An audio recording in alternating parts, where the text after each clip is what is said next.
Flying with the elite airmen of the Third Reich on wings of the Luftwaffe.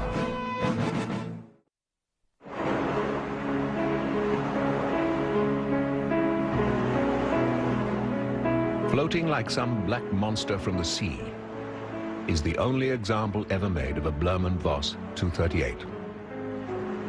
The aircraft is notable in many ways, but primarily because it was the largest aircraft produced in wartime Germany.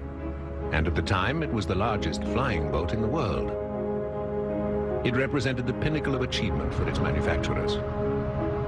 Had the war not ended when it did, the Third Reich could have had hundreds of these enormous aircraft filling the skies over Allied territory, and even stretching the sting of war to the safe shores of North America.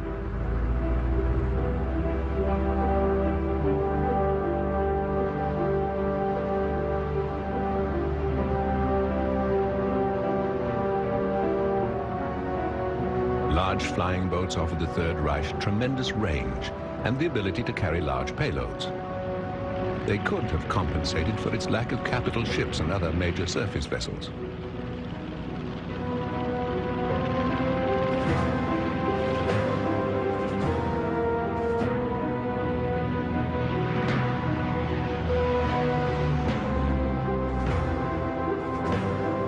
Working in conjunction with submarines to refuel them, flying boats like the 238 and its smaller cousin, the 222, may even have been able to reach the United States on bombing missions, giving a much-needed boost to the morale of those at home. The 238 never reached America, but 15 years earlier, another mammoth German flying boat did.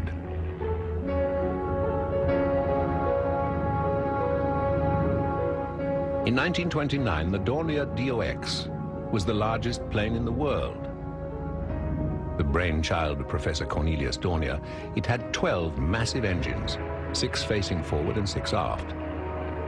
Engineers could reach them via tunnels in the huge wings. Monitoring and synchronizing the engines was a function more akin to that of a ship's engineer, and was a full-time job for more than one man.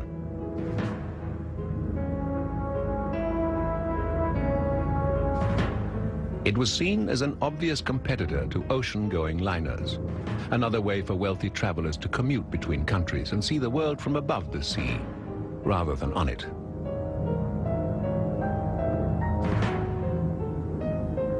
Up to 60 passengers could be cosseted in a high degree of luxury, with attention to their every need, while the crew navigated this behemoth craft across the Atlantic.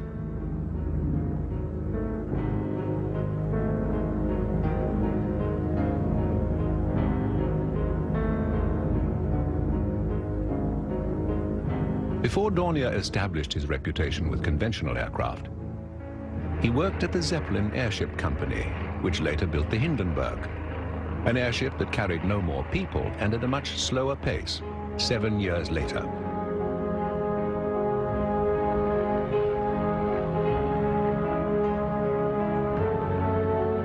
Arriving as it did barely 10 years after the First World War, this invasion by a former enemy was to be well received by the American people. But there were many former allies in Europe who were concerned about the DOX's potential. For although it was really an airliner without any aggressive potential, it came to symbolize Germany's re-emergence from the shadow of the First World War and a rebirth of its much envied engineering tradition.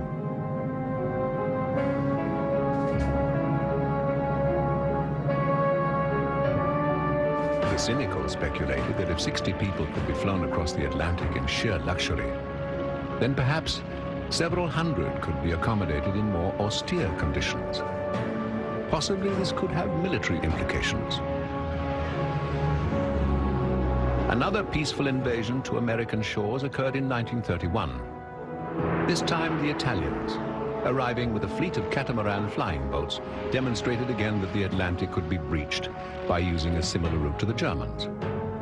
2 years later, they repeated their achievement, but this time by coming in from the north. They were, of course, both goodwill missions. After all, Italy had been America's ally in the First World War.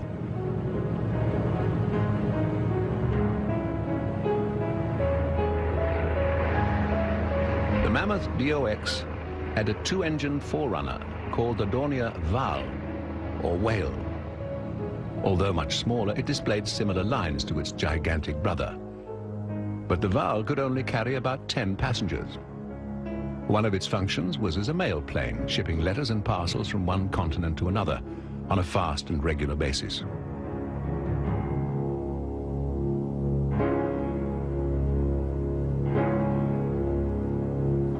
The Val was designed immediately after the First World War, but due to the Treaty of Versailles, was not completed.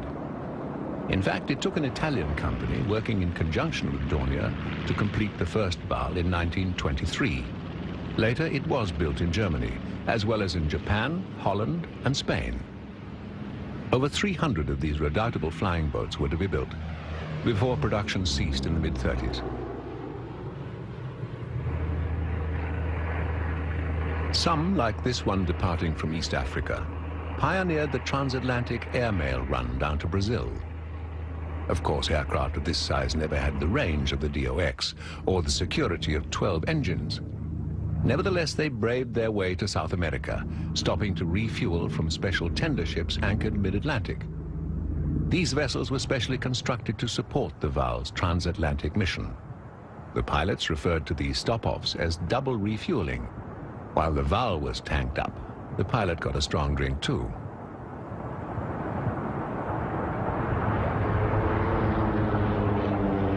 There were only a few of these specialist tender ships available for the task, and one was always on duty, serving 12 months at a time, just a speck in the vast Atlantic. Precise navigation was a must, for this was literally the only lifeline for the Val's crew. After the pilot beached his flying boat on the ship's ramp, it would be quickly hoisted by crane to place it on board for service and refueling. It's interesting that the nautical connection with flying boats was so strong that different-sized Vals were referred to by their tonnage. This is a 10-ton model, and the largest one produced. The Val, like any other flying boat, consumed much of its precious fuel in the all-out burst of power needed at takeoff to lift the plane out of the water. To relieve this problem, tender ships were equipped with a pneumatic catapult arrangement. Once refueling and repairs were complete, the Heinkel-built pneumatic catapult would fling the 10 tons of aircraft into the air in about 2 seconds flat.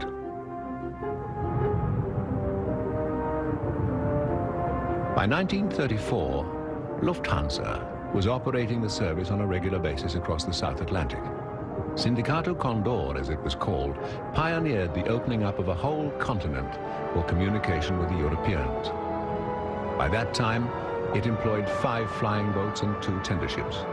Collectively, they flew over 320 transatlantic flights with the loss of only 1 flying boat. The service was finally curtailed at the outbreak of the Second World War. Apart from providing an effective transoceanic mail service, the exercise also demonstrated how it was possible for flying boats to liaise with small tender vessels midway across the Atlantic, effectively doubling the aircraft's potential range. The flying boat's cousin is the seaplane, sometimes a conventional land-based aircraft like this Junkers Ju-52 transport, merely with its undercarriage replaced by 2 floats to make it seaworthy. In the pre-war days, when most of the limited runways were little more than grass strips, the longer, smooth surface of still water provided an acceptable alternative for towns with good harbors.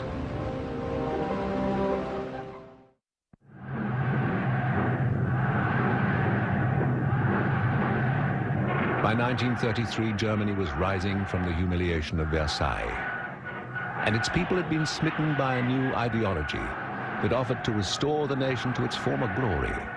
But the price was total subservience to one man and the party to whom he dictated.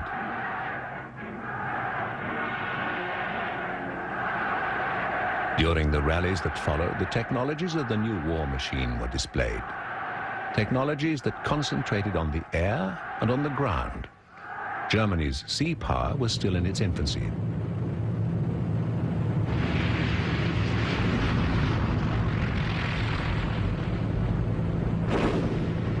Shortly to be partners in fascism, the Italians did have a substantial navy, and this service had already developed float planes for maritime reconnaissance work in support of the fleet.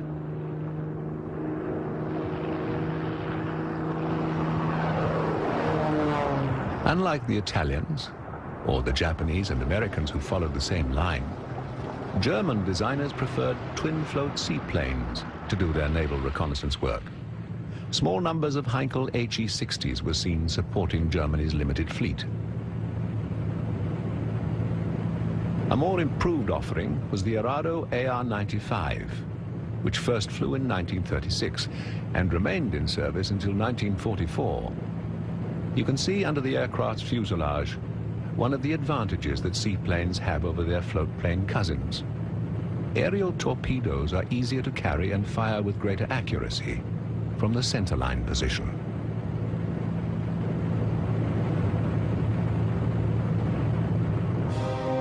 Aircraft like the 95 could be quickly adapted for torpedo deployment by fitting this support and ejection system.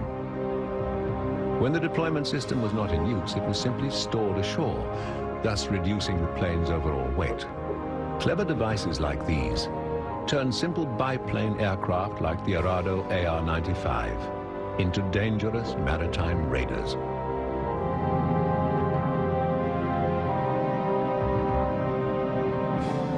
The next step was to load the 1,500-pound torpedo.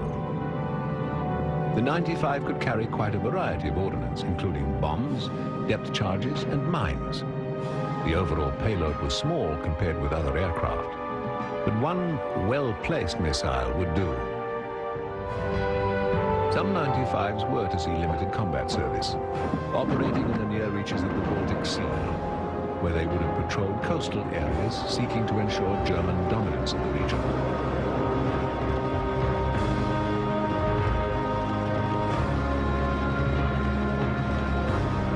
Perhaps a greater service that the 95 offered the Third Reich was that it paved the way for what was hoped to be Arado's most successful biplane, the AR-195, an aircraft aimed at a most specific mission with Germany's long-awaited aircraft carrier. Certainly, the handling qualities of this sturdy little aircraft would have been taken into account in such an important decision.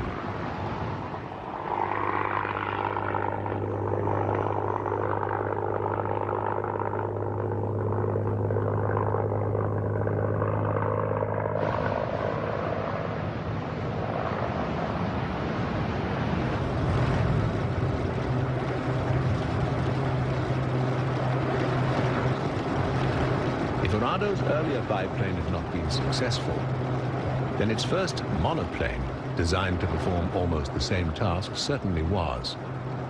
The 196 adopted many of the features of the 195 and was first tested in various forms, including a floatplane configuration which supported the aircraft in the centerline position, with additional assistance from two outrigger floats to maintain stability. Probably as a result of the impact of landing, the heavy engine sheared the mounts. This would have caused the plane's crew some very anxious moments and highlights the extra dangers to which naval aviators were exposed. Clearly, these men had little time to think and barely enough to react.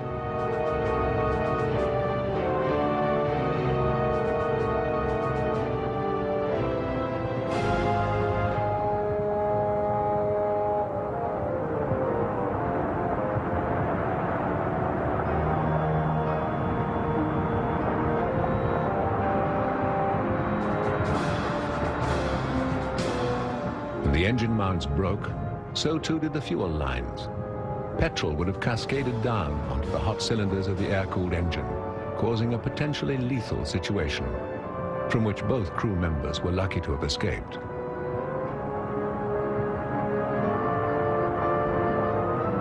Failures are not uncommon in the risky business of landing planes at sea.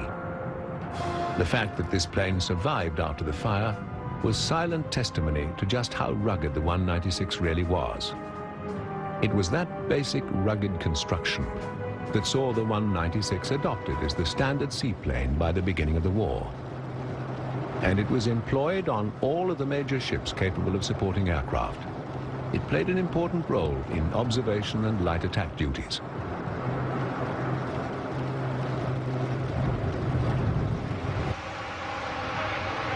During the lead-up to the outbreak of war, Germany had concentrated heavily on building up U-boat fleets, submarines that would later patrol the Atlantic, devastating Britain's lifeline to America. The aim was to starve the island nation into submission, a goal they almost reached.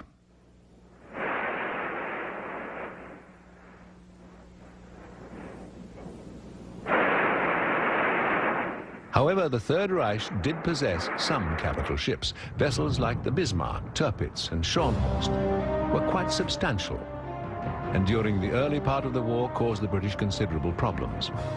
But the Royal Navy had one type of vessel that Germany didn't possess, and that was the aircraft carrier. In actual fact, Germany did order one that would have been called the Zeppelin, and in 1937 even used the converted steamship Griffin as a miniature test bed to develop a carrier for aircraft.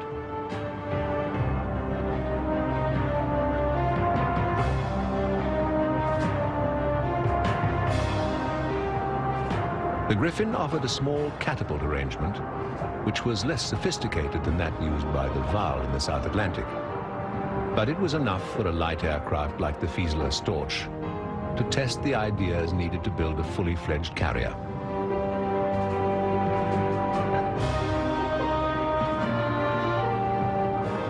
Gradually, the catapult is stressed as the plane is pulled backwards by an aft line. When fully under tension and the pilot has enough revs available, the catapult would be released, hurtling the little Storch into the air. Basic physics, but very necessary for a nation with no previous experience in aircraft carriers, and in the late 1930s with a compelling desire to have them.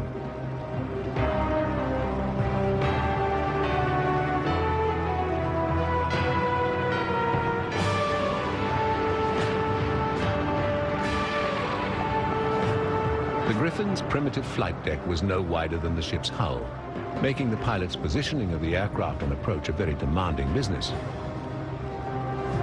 If you look carefully, you'll see how close the left wheel goes to the edge of the deck.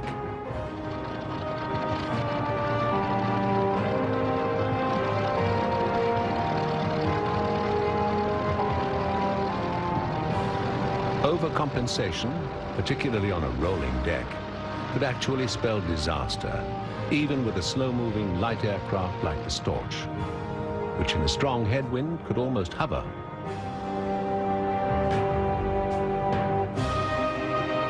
The limits of this type of testing were defined by the width of the deck. Funds were made available to extend the landing surface of the Griffin, at least enough to give the pilot some margin of error when landing in turbulent seas. Something of an investment under the circumstances.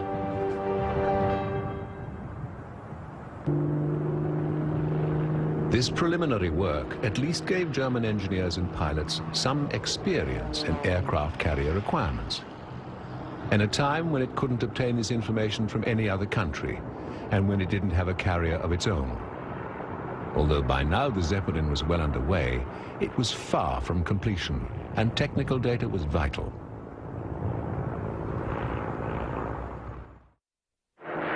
As the war on the Western Front progressed, one country after another fell before the seemingly unstoppable Nazi juggernaut.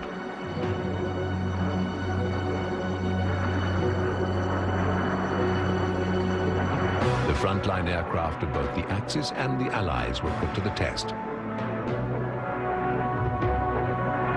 A test that the Third Reich had been preparing for many years, but one that most other nations had sought to avoid, and therefore were often ill-equipped to deal with.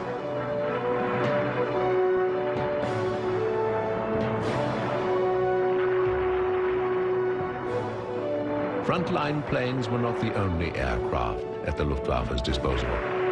Older type could still be gainfully employed, and this was true of older seaplanes and flying boats. It was just a matter of finding them a job that was suited to their limitations. This is an older model Heinkel HE-59. It was still in service at the beginning of the war and used primarily for patrol work. Later models, like the Dornier Do-18, a direct descendant of the Val, were soon to come online. They had much longer range, greater speed, and were more reliable. They were regularly used for observation work, often spotting Allied convoys on their way to Russia in mid-1941.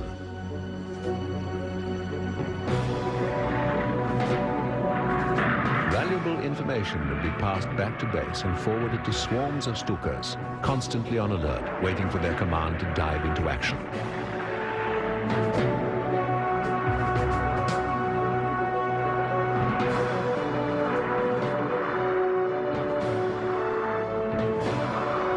From bases in Norway, Stuka pilots would race out into the North Sea, attacking the vital supply lines that were so necessary for the survival of the Soviets. In the summer of 1941, they'd been virtually decimated by Hitler's surprise attack in Operation Barbarossa. To the Germans, the British convoys were critical. To the Russians, it was a matter of life or death. Another Dornier flying boat that gave valuable service throughout the war was the triple-engined Do-24. Larger than the 18, and with greater range, it could spot convoys further out to sea, and could also perform invaluable transport and anti-shipping roles. The triple-engine concept, however, was never exploited by any nation as much as it was by the Italians, who used the configuration in just about every type of aircraft role possible, short of fighters. This is the Kant Z506 Heron, one of several triple-engined flying boats deployed by the Italians for patrol and bombing work in the Mediterranean. The Heron was a fast, all-wood aircraft. In fact, between 1936 and 1938, it captured a number of world seaplane speed and altitude records. It gave considerable service to the Italian cause during the war, and would harass and sink Allied shipping on the way to North Africa, although their role was severely curtailed when the Royal Navy's carriers brought British fighters into the area. The great menace to Allied merchant shipping from 1940 onwards was the German U-boat, a thoroughly effective weapon for the disposal of merchant ships. At one stage, their crew's only problem was finding enough suitable targets.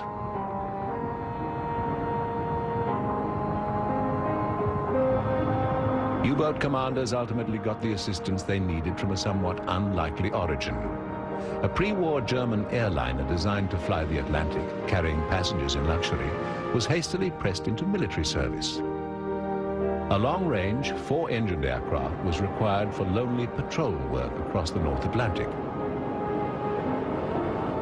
From August 1940 to January 1941, Focke-Wulf 200 Condors, operating in the Atlantic from bases in Norway right down to the Bay of Biscay, worked in a deadly partnership with the U-boats to sink more than 360,000 tons of Allied shipping, with very little loss to the Condors or the submarines. Not a bad achievement for an aircraft whose design purpose was to convey 26 passengers in speed and safety. Had it not been for the advent of long-range British fighters like the Mosquito and the Beaufighter, the Condor U-boat combination might have brought Britain to her knees.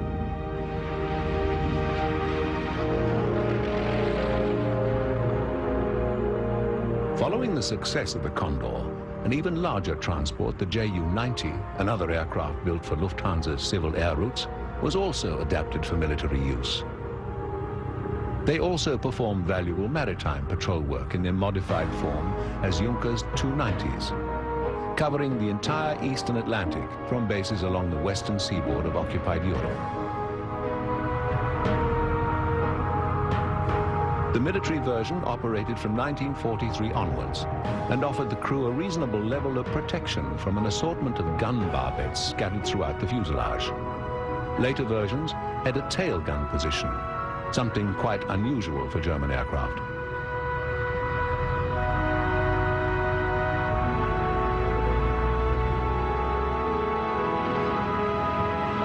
It's been said that Germany lacked a really good four-engined bomber.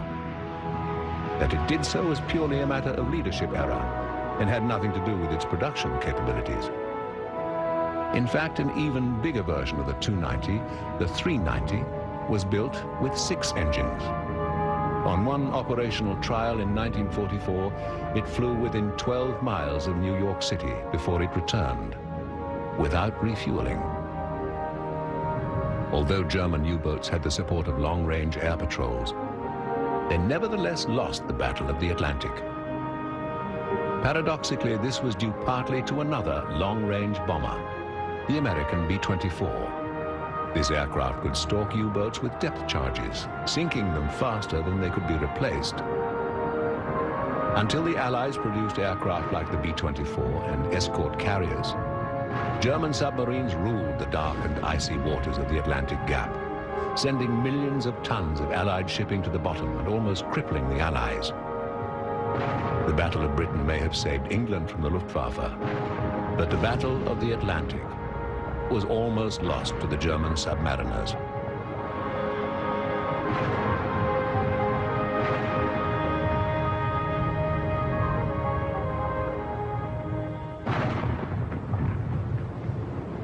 Arguably the most successful of all German seaplanes, and perhaps of all the seaplanes used in the Second World War, was the Heinkel 115.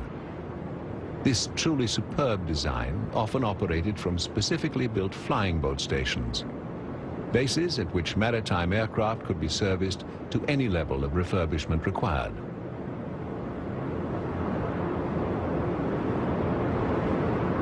The bases provided large gantries that could carry seaplanes far out into the water before releasing them, thus avoiding the alternative process of launching them from the ground, a time-consuming process that occupied many people and had its risks.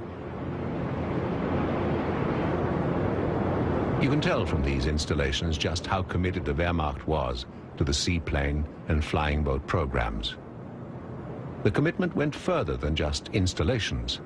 It was also recognized how different the demands would be on maritime aircrew. Therefore, the crew selection process was more stringent and demanding than that for land-based aircraft crews.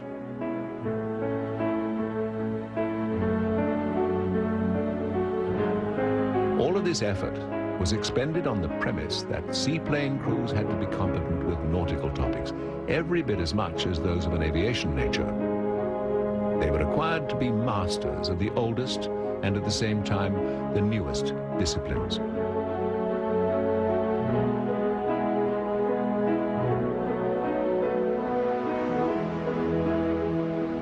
This is a new class of crew members being made familiar with the HE-115s as they're serviced in their workshop. The builders of these aircraft also needed to be skilled in the crafts of the sea and air, and the craftsmanship of these planes throughout the war was always of a very high standard. If you look carefully at the man on the right, you can see his foot on the special platform incorporated into the plane's wing. Something that would be vital if the aircraft were being serviced at sea and yet never considered on a normal land-based aircraft. There were many other differences between seaplanes and land planes, which put added stress on those that serviced and flew them.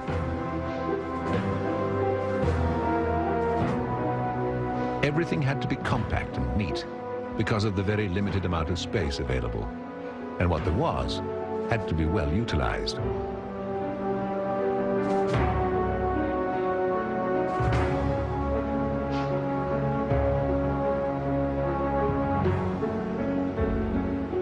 There are parallels between the life of the crew members on the long-range seaplane like the Heinkel 115, which performed its task, flying above the sea, and the lifestyle of submariners who spend so much of their time beneath it. Both crews would have worked in confined, uncomfortable conditions with the constant threat of detection by the enemy.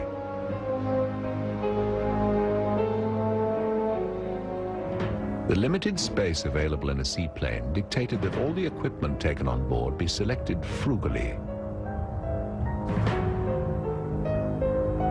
But the hybrid maritime nature of the seaplane insisted that items like a megaphone to communicate with the boat party or a boat hook for holding dinghies alongside were always readily accessible.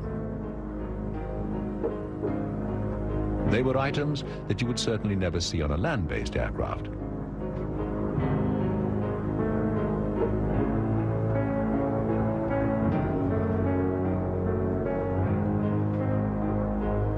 For equipment not needed in flight, there were storage holds provided at the root of each wing. Here would be stored maritime necessities like lines, ropes, cable. More like a bosun's locker than part of a high-speed patrol bomber. In fact, these Luftwaffe crews were considered a breed of their own, having to deal with the new technology of aviation and the old demands of the sea.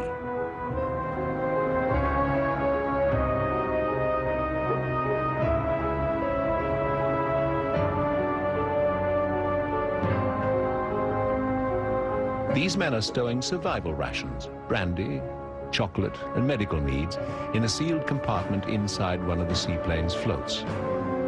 In the event of a crash, the watertight floats are likely to survive, and to a crew in the water, the precious contents would be lifesavers. Intelligent thinking by designers who understood the cruel sea.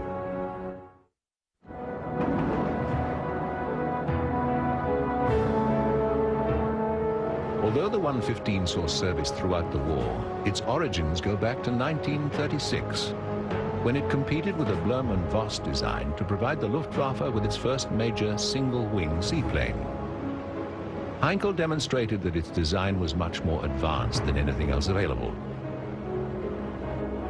In fact, it captured just about every major seaplane record in the world at the time. So conclusive was the 115's performance that the Luftwaffe had little choice but to accept it as the standard. The decision was vindicated by the crew's appreciation of an aircraft that responded so well, particularly in the difficult weather conditions seaplanes were often required to operate in.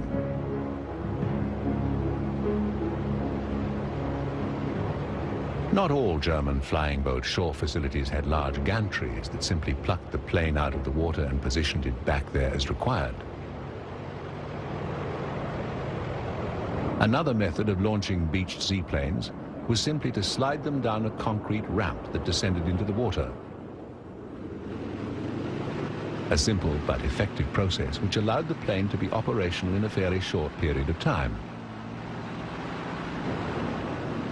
Important, given that both rescue and attack missions often came with so little notice.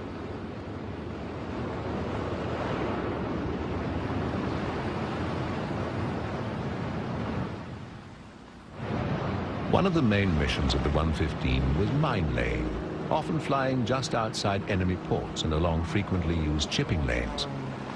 There they'd make their drops, working under the protection of night. The precautions the Allies took to avoid mine damage tied up thousands of man-hours, resources, and much of the home fleet. From the German point of view, it was a very economical form of warfare, particularly against Britain, totally dependent as she was upon naval supplies for survival. Perhaps the greatest recognition of the success of the 115 can be gauged from these facts. In 1942, with almost 500 aircraft produced, the production line was run down to concentrate on other aircraft. But in late 1943, at a time when the German war effort required every fighter to be had, the 115 came back to the production line, because the need for continued supply of this 1936 design proved insatiable.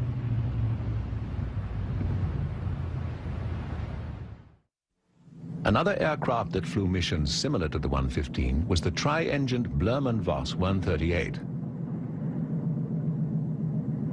It was not a seaplane, but rather a flying boat with a hull of reduced length, achieved by a twin-boom design.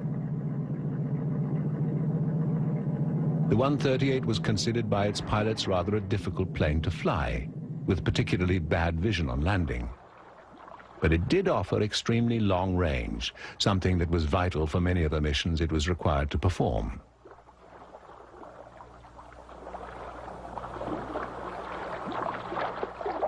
Here, the 138 has been fitted with a rocket pod under each wing to assist its takeoff.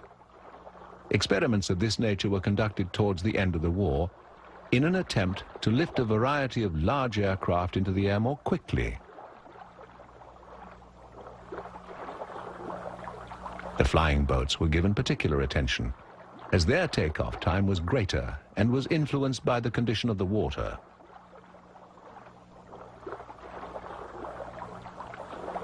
At takeoff, all aircraft engines are at maximum power and burning more fuel per minute than at any other time. Therefore, a protracted takeoff would leave reduced fuel and possibly have an adverse effect on the mission itself.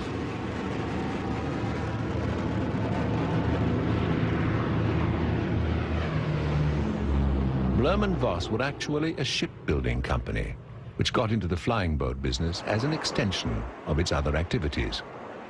It's probably not surprising, therefore, that they also built the largest flying boat to see service during the Second World War. This was the BV 222, powered by 6 massive radial engines and called the Viking.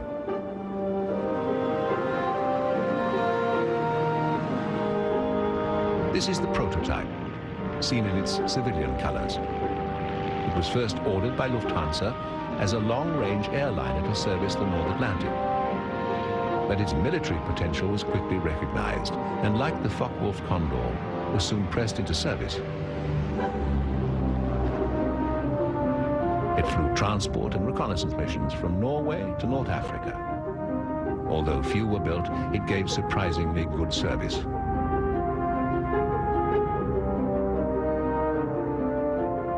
Because of the number of engines, it had 2 flight engineers. The first engineer is sitting between the 2 pilots and adjusting the throttles. The second engineer sat behind the other crew at an elaborate console which gave him the vital information about each engine's performance.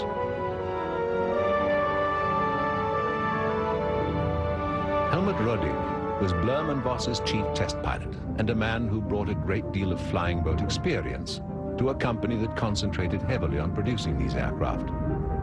He would also have seen the project shift from a civilian to a military one. In later models, the lower of the craft's 2 decks would have accommodated machine gun positions, and there were 2 upper turrets.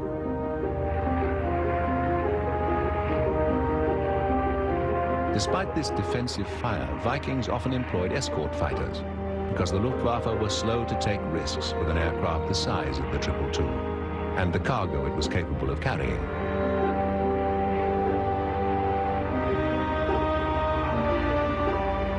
The Vikings' wings are of particular interest because they were formed around a main spar which was over 1 meter wide and also acted as a support for the engines themselves. The hollow spar occupied such a volume, it was logical to turn it into fuel and oil tanks.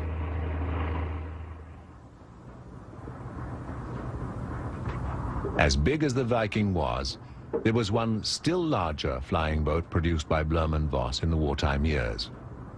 This was the Model 238. It employed many of the features of the 222, but was actually 22 feet longer. Indeed, it was bigger in just about every dimension.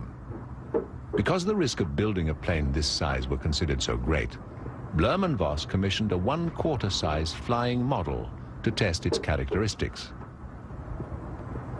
You can see some indication of its scale from the workmen. There was even a tunnel inside the wing which enabled them to get to certain parts of the engine when the plane was in flight. From certain angles, the 238 actually resembles one of the many ships produced by Blohm + Voss. There was only one ever produced, and it took 14 months and some 600,000 man-hours to accomplish. They also made the jigs that would have been necessary in a large production run, something that Blohm + Voss had anticipated. If the plane had gone into mass production, they calculated they could turn out a hull in about 8 weeks. So perhaps hundreds of these aircraft, with their 6 diesel engines, could have been available had the war continued.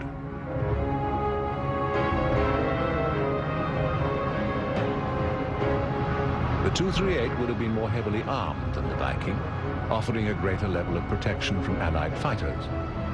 Certainly, the Luftwaffe must have considered this giant flying boat a viable proposition when work first started in January 1944.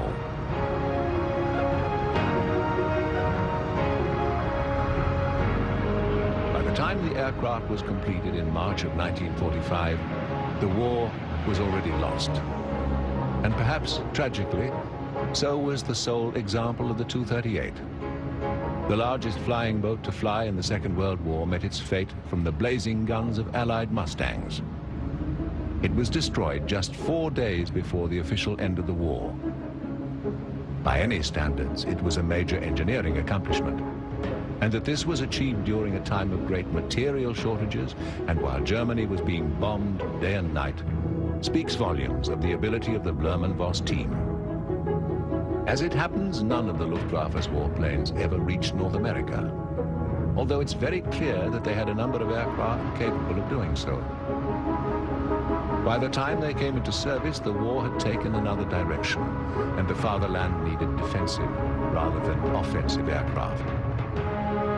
It's a moot point, but one is prompted to question what might have happened if more of the German war effort had been put into developing conventional but massive aircraft like the Tu-38, which could have taken the conflict across the Atlantic to American soil.